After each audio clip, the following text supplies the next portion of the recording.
Hi friends, welcome back to my channel. ఈరోజు special recipe వచ్చేసి బియ్యపిండి మురుకులు. ఈ మురుకులు ఆయిల్ పీల్చకుండా క్రిస్పీగా రావాలి అంటే ఎలా చేసుకోవాలనో ఈ వీడియోలో చూద్దాం రండి.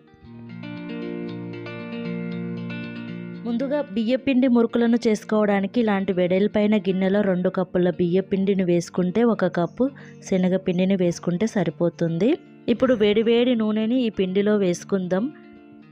ఈ మురుకులు మంచి టేస్ట్గా రావాలి అన్నా, ఎక్కువ రోజులు నిల్వ ఉండాలి అంటే మనము బయట దొరికే పిండి కాకుండా ఇంట్లో ఉండే రేషన్ బియ్యాన్ని 2-3 టైమ్స్ వాటర్లో క్లీన్ చేసుకుని ఎండలో ఎండబెట్టిన తర్వాత పిండి గిన్నెలో పిండి చేసుకుని మనం ఆ బియ్యం పిండితో చేస్తే మురుకుల టేస్ట్ మాత్రం చాలా బాగొస్తుంది.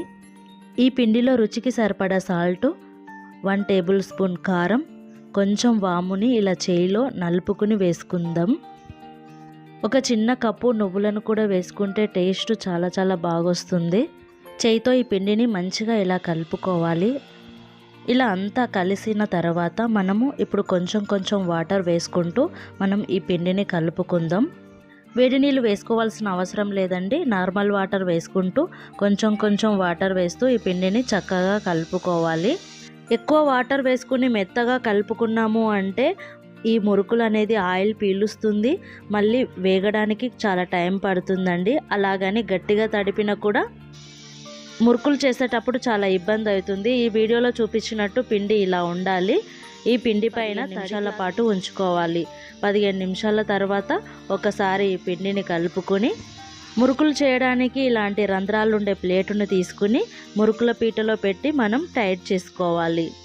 ఈ పిండిని మొత్తాన్ని ఒకసారి ఇలా కలిపి కొంచెం పిండిని పక్కన పెట్టుకున్నాము కదా, ఆ పిండిని ఈ మురుకులు చేసే ఈ మురుకుల పీటలో పెట్టుకోవాలి. మిగిలిన పిండి పైన తడి క్లాత్ వేసుకుని పక్కన పెట్టుకుందాం. ఈ మురుకుల పీటకు మూత పెట్టి టైట్ చేసుకోవాలి. ఇంట్లో పెద్దవాళ్ళు మురుకులు చేస్తుంటే చాలా ఈజీగా చేసుకోవచ్చు. ఒక క్లాత్ తీసుకుని ఒక క్లాత్ పై ఇలా మురుకులను అన్నిటిని చేసుకుందాం. ఎక్కువ పెద్ద క్లాత్ ఉంటే ఎక్కువ మురుకులు చేసుకుని మనం ఒకేసారి నూనెలో ఇప్పుడు వేడి ఆయిల్లో ఇలా చేసుకున్న ఈ మురుకులను మనం ఆయిల్లో వేసుకోవాలి. ఈ మురుకులు చేసేటప్పుడు ఎక్కువ శ్రమ లేకుండా ఇలా ఒక క్లాత్ పై మనం మురుకులను చేసి పెట్టుకుని ఇలా ఫ్రై చేస్తే మాత్రం చాలా ఈజీగా అయిపోతుందండి. రెండో వ్యక్తితో మనకు అవసరము కూడా ఉండదు. ఒక్కరమే మనము ఈ మురుకులను చక్కగా చేసుకోవచ్చు. మురుకులు వేసే కంటే ఆయిల్ చాలా వేడిగా ఉండాలి. మురుకులు వేసిన తర్వాత మంటను మీడియం ఫ్లేమ్లో పెట్టుకుని స్లోగా మనం ఈ మురుకులను ఫ్రై చేసుకోవాలి. పిండి వంటలంటేనే ఫస్ట్ ప్లేస్లో ఉండేది ఈ మురుకులే కదా. మన తెలంగాణలో అయితే పండగలకు పబ్బాలకే కాకుండా చిన్న ఫంక్షన్లకు, శ్రీమంతాలకు లాస్ట్కు పోరి మూల కూర్చుందన్నా కూడా మురుకులు లేనిది మనకు పండుగ ఫంక్షనే జరగదు కదా. అంత ఫేమస్ అండి తెలంగాణలో అయితే ఈ మురుకులు. ఒక సైడు ఈ మురుకులు ఫ్రై అయిన తర్వాత ఇలా స్పూన్తో తిప్పుతూ మనం ఈ మురుకులను ఫ్రై చేసుకోవాలి.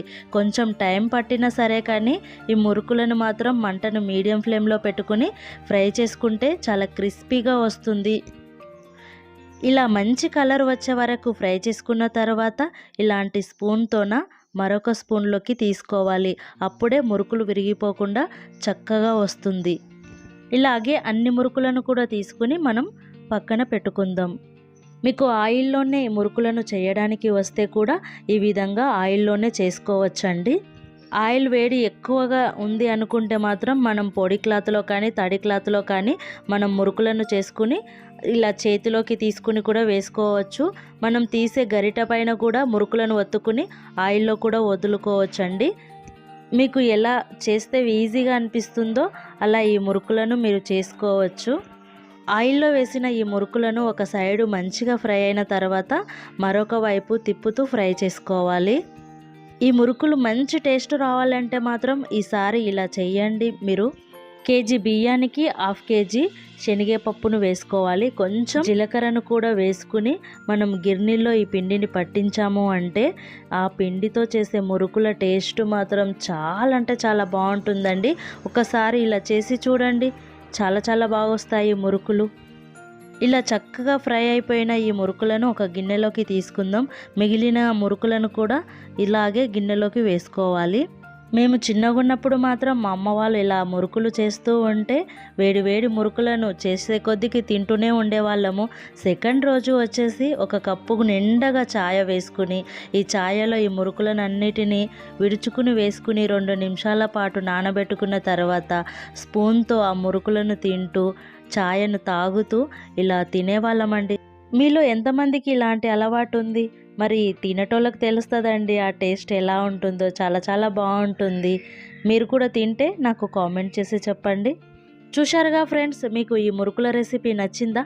నా స్టైల్లో కానీ మీరు ఈ మురుకులను చేశారు అంటే చాలా టేస్ట్గా ఉంటాయి, అలాగే క్రిస్పీగా కూడా ఉంటాయండి.